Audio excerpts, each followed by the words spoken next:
Well, it's inevitable very quickly that you're not going to have to type this in. You're going to just be able to like converse with this, and you're going to get audible answers, like talking to a person.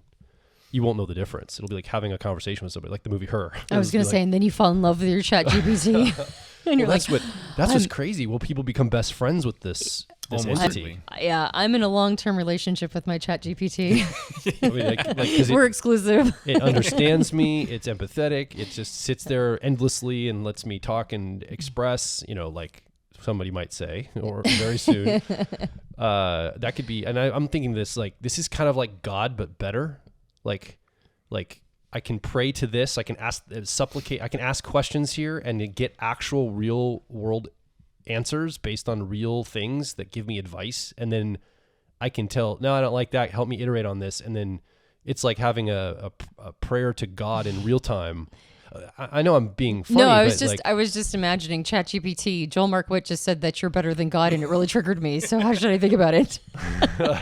Go ask ChatGPT that. Well, I don't better mean than God. Obviously, I don't believe it replaces a deity. Right. But in a lot of people's minds, I could almost imagine a worshipful nature with this entity. Which is why I said I'm thinking of it as being a new version of modernism. Yeah. Which is like, well, ChatGPT said this, so I guess it's done. Well, yeah, and so when I say God but better, I don't mean like I believe this is better than God. I believe people will experience it in a real way better than God. Whereas now somebody that's religious has to pray and then hope that God through mysterious ways presents an answer to their prayer or whatever.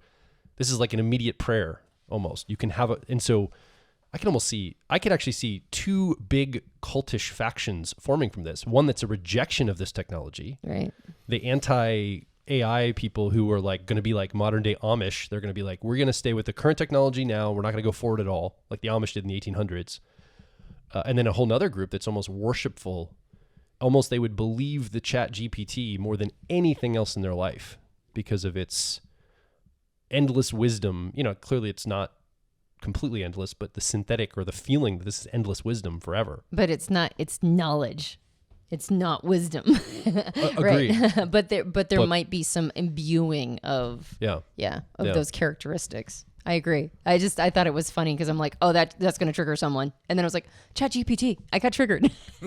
And to contextualize what you're saying to be a little bit less triggering potentially as well is it can do that particular slice of what God is used for better than what people use that slice of God. But then there's the whole spiritual element that it doesn't touch and all that kind of stuff. Exactly. Right, which they can exist and coexist. Yeah, they can coexist. Yeah. Well, and then the other thing is, will ChatGPT be banned on some social network for giving the wrong answer when it's not politically correct during the next pandemic? Let's say it's quote unquote misinformation, because all of information is misinformation technically. So that'll be an interesting thing too, is how do people in governments and like medical professionals, like, well, I believe you're a brain surgeon, but my ChatGPT said you shouldn't give me this brain surgery because I asked the AI and it's telling me that it doesn't agree with your assessment on my cancer diagnosis or whatever. Right. Like, talk about a whole bunch of ethical, political, religious, legal issues that come from this. It's going to be a very interesting next 10 to 15 years Wild West experience of this. Which is why you mentioned, the implications, right?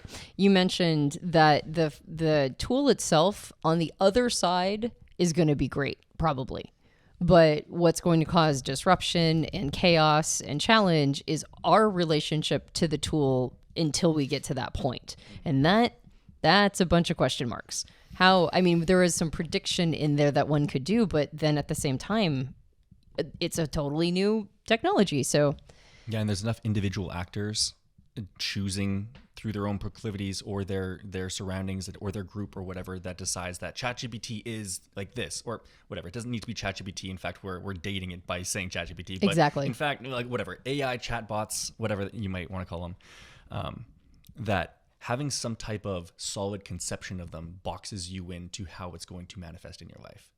And so, something that I would really love to encourage everyone to do is don't decide what this AI stuff means right now. Just consistently maintain an open mind. I could be wrong. I could be right. I could be we could be in this form of like there's a gray everywhere, right? There's no right or wrong about any of this kind of stuff. It's just that there's so many potential manifestations of how this technology is going to express itself sociologically and technologically, that trying to form any type of strong opinion on what AI or ChatGPT or any of that kind of stuff means, that would be ridiculous. You know, this is a very process oriented kind of thing. You need to learn how to iteratively take into account the benefits and detriments of this technology and do the why is this thing possible given the information that you have access to at that point in time. Yeah, we totally are dating it, aren't we, by calling it a specific thing. We're calling it Kleenex over and over, and what if Kleenex is no longer a thing?